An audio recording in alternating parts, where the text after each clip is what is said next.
Lalu Yadav ji BJP को हराने के लिए कोई भी कदम वो उठाएंगे और मैं ऐसा उम्मीद नीतीश जी से भी करता हूं। आज मैं महागठबंधन के साथ हूं तो निश्चित रूप से तेजस्वी जी के तरीके और तेजस्वी जी के हर चीजों के साथ खड़ा रहूंगा। मुद्दे पर यदि बात होगी तो पप्पू यादव से ऊपर कोई नहीं है। यदि संघर्ष और लाठी पर बात होगी तो पप्पू यादव से ऊपर कोई नहीं है। मेरी लड़ाई माफिया, अपराधी, लुटेरे, पूंजीपतियों और भ्रष्ट नेता और उन्मादी नेता, नफरत पैदा करने वाले नेताओं के खिलाफ है, जिसका विश्वास संविधान में नहीं है, लोकतंत्र में नहीं है। यह हमारा सामाजिक जीवन, या मेरा पारिवारिक जीवन और व्यक्तिगत जीवन कंप्लीट रूप से जाति विहीन परिवार के रूप में, धर्म वर्ग विहीन परिवार के रूप में जाना जाता है। मेरा व्यक्तिगत आचरण, व्यक्तिगत चिंतन, व्यक्तिगत चरित्र, व्यक्तिगत विचार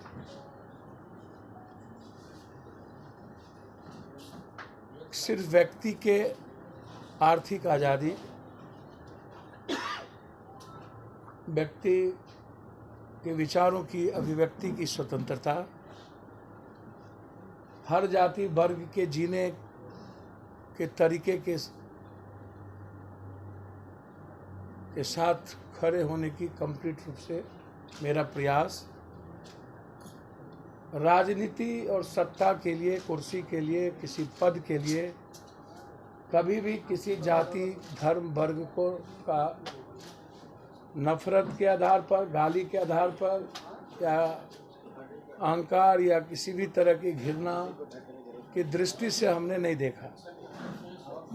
हम मर जाएंगे, राजनीति करें या ना करें, हम राजनीति छोड़ दें या राजनीति मेरे हिस्से की चीज़ ना रहे, मैं कभी भी राजनीति करने के लिए और व्यक्तिगत महत्वाकांक्षा के लिए और व्यक्तिगत पर्सनैलिटी के लिए कभी किसी जाति को ना ठेस पहुंचाएंगे, ना किसी जाति में विभेद करेंगे, ना मनभेद करेंगे, ना किसी जाति वर्ग को गाली देंगे, ना कभी किसी भी तरह के जीने के स्वतंत्रता पर कभी हम विरोध करेंगे।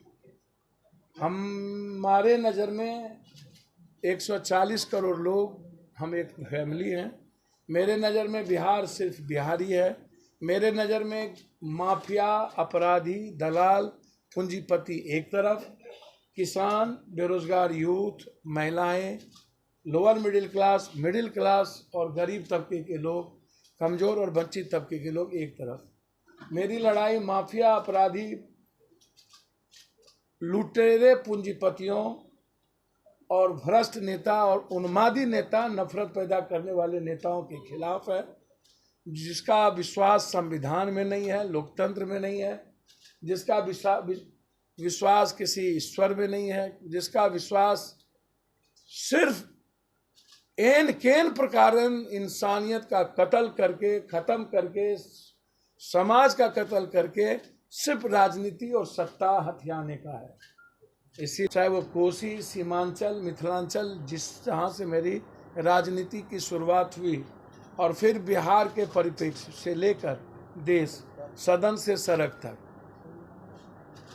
90 के पहले की राजनीति, 83 की मुखिया से लेकर अभी तक, लगातार हमने हमेशा हमारा प्रयास रहा है कि इस देश के और इस बिहार के आर्थिक उन्नति, इस बिहार का कंप्लीट रूप से जो सबसे बड़ा वर्ग समूह है, किसानों का, मजदूरों का, महिलाओं का और युवाओं के, बेरोजगारों का, उसके जीवन का प्रगति, उसको बदलना, उसमें कभी भी कोई कंप्रोमाइज़ हमने नहीं किया और न आगे हम दुनिया में कभी कोई कंप्रोमाइज़ ऐसी राजनीति करने के लिए करेंगे। इसीलिए जो मिजाज बिहार का है और जिस तरीके की राजनीति अभी चल रही है, कंप्लीट रूप से नफरत का, कंप्लीट रूप से गलत तरीके का, गाली गलौज का, कंप्लीट रूप से इस देश में सभी तरह की विविधताओं को चैलेंज करने का आज स्थिति यह है कि जाति के आधार पर भी लोगों के भीतर डर है कि मैं बोलूं या ना बोलूं, और देश के आधार पर भी समाज में इन नेताओं ने एक बड़ा खतरनाक खेल खेल दिया है कि किसी को बोलने की और कोई अपनी बात कहने की आज़ादी ख़त्म कर दी। तो इससे हमें लगता है कि जब आदमी, कॉमन आदमी बोल नहीं सकता, कॉमन आदमी अपनी बात कह नहीं सकता, अपने अधिकार के लिए बात नहीं कर सकता, लड़ नहीं सकता, सड़कों पर उतर नहीं सकता, तो संविधान और लोकतंत्र दोनों खतरे में और इतिहास भी खतरे में है। और मुझको लगता है संस्कृति और समाज की तहजीब भी खतरे में। ऐसे समय में पप्पू यादव की भूमिका जो लगातार रही है, चाहे सामाजिक सेवी के रूप में हो, चाहे किसी आम आदमी के साथ खड़े रहने की हो, या आम आदमी की ज़रूरत की आवाज़ के लिए हो, सदन में हो या सड़क पर हो, लाठी खाने से हो, हमने हमेशा प्रयास किया है कि बिहार देश में सबसे ऊंचाई पर जाए, तरक्की करे, और हमेशा कोसी, सीमांचल, मिथिलांचल और बिहार की आवाज़ हम बनते रहें। चाहे UPSC, BPSC, SSC, STT, TT, engineering, जिन मुद्दों से हो, जिन बड़ी छोटी घटनाओं से हो, मैंने हर घटना में समाज को इक्वल नज़रिए से देखा और कोशिश किया है कि मैं उसको बचा पाऊँ। इसीलिए मैं लगातार प्रयासरत रहा हूँ कि कांग्रेस, लंबे समय से मैं कांग्रेस के साथ खड़ा रहा हूँ, लंबे समय से मैं लगातार प्रयास करता रहा हूँ कि जो वसुधैव कुटुंबकम और सार्वभौमिकता का और सर्वभौम संभाव का जो एक बेमिसाल भारत है, उसकी रक्षा है। और हम सिर्फ विकास और आम आदमी और युवाओं के रोजगार और इकोनॉमी की बात करें कि 40,000, 60,000, 70,000 रुपया महीने का इनकम एक व्यक्ति को कैसे हो, और व्यक्ति पर कोई भी तरह की आर्थिक बोझ ना पड़े, व्यक्ति को जस्टिस कॉमन तरीके से मिले, जबकि 90%, 92, 97% लोगों को इस कंट्री में बिहार जस्टिस नहीं है। पैसे, ताकतवर, माफिया, दलाल, नेता को जस्टिस है, लेकिन मिडिल और लोअर मिडिल क्लास, गरीब, किसान, महिलाओं को जस्टिस नहीं के बराबर मिलती है। तो हमारी लड़ाई वहाँ है, और मैं इस तरह की लड़ाई को मैं हमेशा लड़ता रहा, चाहे वो बाढ़ हो, कोरोना हो, छोटी घटना हो, बड़ी घटना हो, भूज हो, उत्तराखंड हो, आवाज़ हो, संघर्ष हो, और इस सवाल पर मैंने कोई कंप्रोमाइज़ नहीं किया है। इसीलिए हमेशा कांग्रेस के सड़क से सदन के साथ में खड़ा रहा। हमेशा जो कोसी सीमांचल की जनता हमेशा चाहिए कि पप्पू यादव जो हमारे हैं, हमारे बेटे की तरह हैं, मिथिलांचल के लोग हमारे पुत्र की तरह, भाई की तरह है, जो हमारे लिए जीते हैं। और मैं हमेशा प्रयास करता हूं सबके घर और आंगन तक मैं जाऊं, और हमेशा हर घर के आंगन का को मैंने जल चढ़ाया, चाहे तुलसी सूख जाए चाहे तुलसी जिंदा रहे। हमेशा मैंने प्रयास किया है कि जल चढ़ाकर बिहार की संस्कृति को जिंदा रखें, और कभी भी न्याय में किसी को कमी ना हो, आर्थिक रूप से हर घर की मदद करने का प्रयास किया हो। कोई ऐसा पीड़ित घर नहीं है जहां आर्थिक मदद नहीं किया। लेकिन इसके बावजूद भी एक पहल है हिंदी पट्टी इलाके में, देश के नेता अलग अलग, आज महागठबंधन की और एनडीए की बहुत बड़ी बैठक हो रही है। चलिए, एनडीए का तो मैंने पहले कहा कि एक व्यक्ति है जो अपनी बदौलत अब राजनीति नहीं करना चाहती है।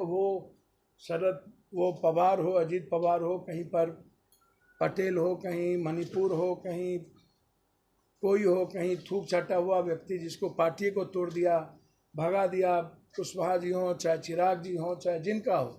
चलिए, उन्होंने एक प्रयास तो शुरू किया। 24 में चुनाव जीतने के लिए नेक टू नेक एनडीए ने जिस तरीके से लगातार, चाहे वो यूपी में निषाद का मामला हो, चाहे पटेल का मामला हो, चाहे यहाँ मांझी जी का मामला हो, चाहे किसी अन्य का मामला हो, हर मामले में एक कदम प्रयास करने का सीट टू सीट एनडीए ने कोशिश की।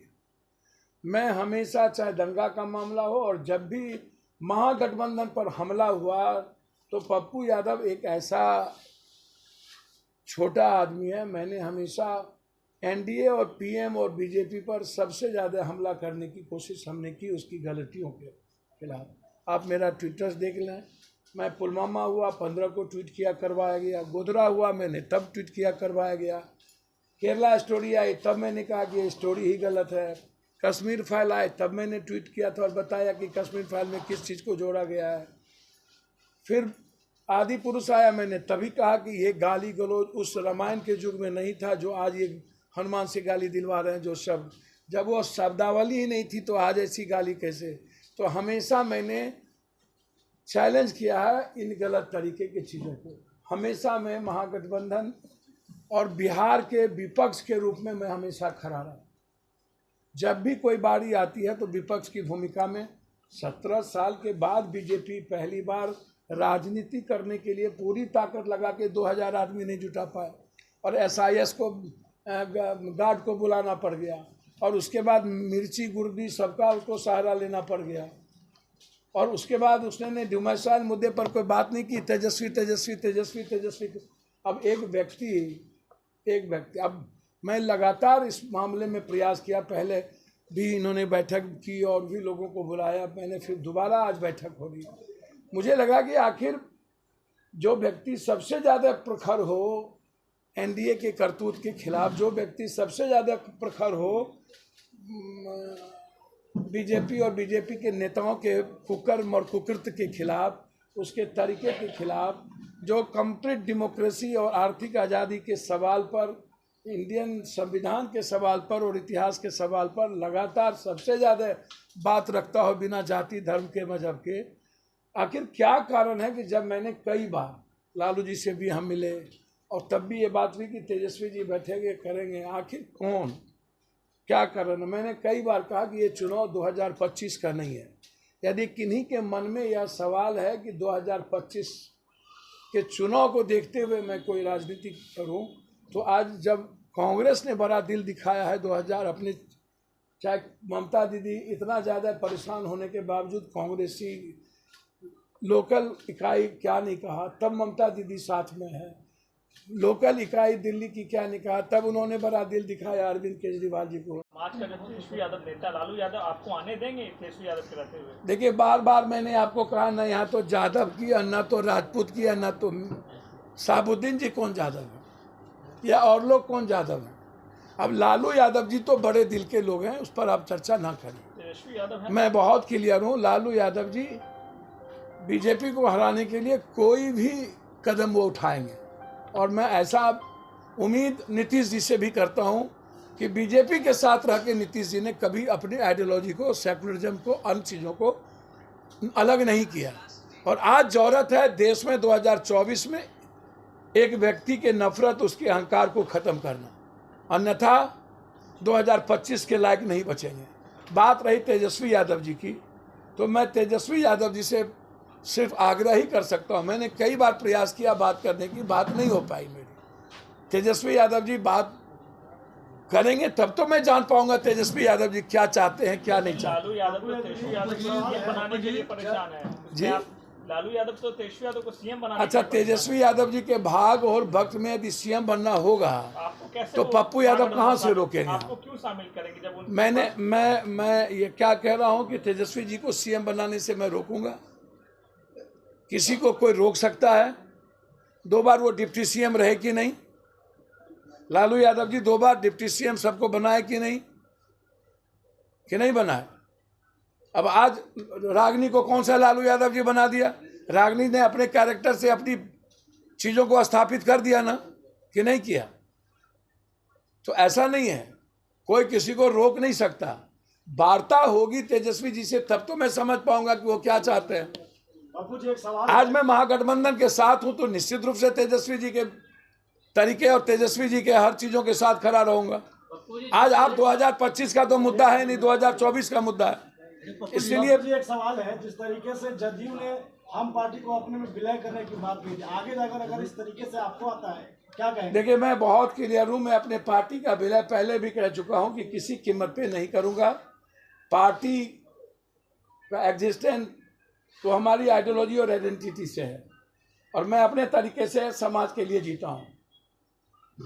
बहुत क्लियर है, मैं कोई सिंबल नहीं, कुछ नहीं भैया, कोई सिंबल नहीं। आप आगे पप्पू जी, इस तरह से छोटी छोटी पार्टियों को बीजेपी अपने पाले में कर रही है, उस तरह से महागठबंधन नहीं कर पा रहा है, तो इसका खामियाजा कितना भुगतना पड़ेगा? देखिए मैं किसी का ज्योतिष तो होने की खामियाजा भुगतना पड़े, हमको मुद्दे पर भी काम करना पड़ेगा, हमको नेक टू नेक भी काम करना पड़ेगा, आंदोलन भी काम करना पड़ेगा, हमको अभी अहंकार को भी निकालना पड़ेगा। खामियाजा क्यों भुगते या भुगतने की बात हम करें भाई? हमें 6 जात 7 जात आप गठबंधन करिए, लेकिन सरकार में मैं हूँ, हमें मुद्दों पर भी काम, आम आदमी के नेक टू नेक विकासों के लिए भी हमको काम करके हमें जीत हासिल करनी पड़ेगी। और उसमें मैं हमेशा रहा हूँ कि लोगों के मुद्दों के साथ मैं खड़ा रहा हूँ। मुद्दे पर यदि बात होगी तो पप्पू यादव से ऊपर कोई नहीं है, यदि संघर्ष और लाठी पर बात होगी तो पप्पू यादव से ऊपर कोई नहीं है। बहुत क्लियर है। खामियाजा क्यों भुगतना पड़ेगा भाई? निश्चित रूप से अहंकार को निकालकर 2024 की लड़ाई में नेक टू नेक सीट पर बात करनी चाहिए। और उसके मैं तो कहा कि मैं अगस्त तक इंतजार करूंगा, महागठबंधन का प्रयास करूंगा कि मैं महागठबंधन का हिस्सा बनूं। एक पप्पू जी आप सर मैंने तो बूंद तालाब भरता है, मैंने ये प्रयास क्यों नहीं कर रहा है सर? वो तय करेंगे कि उनका भी बात, राजा की बात हम ही बता दें। आप हमको, मैं महागठबंधन से इतना ही कहूंगा कि निश्चित रूप से किश्ती मंत्री सबकी वैल्यू है तो किश्ती की भी वैल्यू है। यदि फील्ड की मंत्री की वैल्यू है तो किश्ती की भी वैल्यू है। जो काम करे सुई क्या करे तलवार, दशमलव की भी वैल्यू है, कोमा हैपन डैपन की भी वैल्यू है।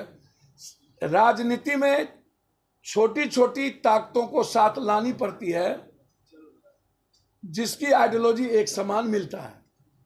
जो लोग अलग अलग आइडियोलॉजी के हैं और कई धारा में बीजेपी को सपोर्ट किए हैं, कई बिल पे, आज वो भी एक साथ हैं कि नहीं है? महबूबा से लेकर के सबके साथ देने वाली बीजेपी वो अलगाववाद की बात कैसे कर सकता है? और मुख्तार अंसारी जी के बेटे से लेकर सबको साथ में लेने वाले व्यक्ति वो अपराध और अपराधी की बात कैसे कर सकता है? तो पप्पू यादव उसमें नहीं है ना। पप्पू जी आपका दर्द जो है वो झलक रहा है कि महागठबंधन दोनों पे हमला करते आए हैं। पप्पू यादव केंद्र सरकार और राज्य सरकार दोनों पे हमला करते आए हैं जनहित के मुद्दों को लेकर। सर, क्या यही कारण है? देखिए मैं व्यक्तिगत, मेरा हमेशा संबंध नीतीश जी के आचरण विचारों से रहा है। हमेशा लालू यादव जी के संघर्ष और सामाजिक न्याय के साथ मैं खड़ा रहा हूँ। मैं, हर आदमी अपनी सरकार में रह करके भी अपनी बात रखता है कुछ न कुछ मुद्दों पर। जैसे मैं बहुत क्लियर हूँ डोमिसाइल मुद्दों को लेकर के, या कानून बननी ही चाहिए शिक्षक के सवाल पर। इस पर मैं मर जाऊंगा तब भी पीछे नहीं हटूंगा, कोई साथ ले या ना ले। जनता के हित में बात रखना, हमने कोई अपने महागठबंधन की विचारधारा पर कोई सवाल खड़ा नहीं किया है। उसकी विचारधारा लोकतंत्र और संविधान और इतिहास बचाने की है, भारत बचाने की है, मैं उसके साथ खड़ा हूँ। लेकिन मुद्दों पर मैं हमेशा सरकार से आग्रह करता रहा हूँ, आगे भी करता रहूँगा। इसके लिए वो ले ना ले वो समझें। मैं अगस्त तक उनके साथ तय करूँगा कि मैं उनके साथ रहूँ, वो मेरे साथ लेंगे या नहीं लेंगे उन्हें तय करना। क्या सर डोमिसाइल का ही मुद्दा तो नहीं है रह गया जिसकी वजह से आपको नहीं पूछा गया? नहीं, ऐसा कोई मुद्दा नहीं है और यह कोई मैटर नहीं है। मैंने पहले कहा कि केंद्र की राजनीति में स्टेट का और 2025 का कोई मुद्दा नहीं है।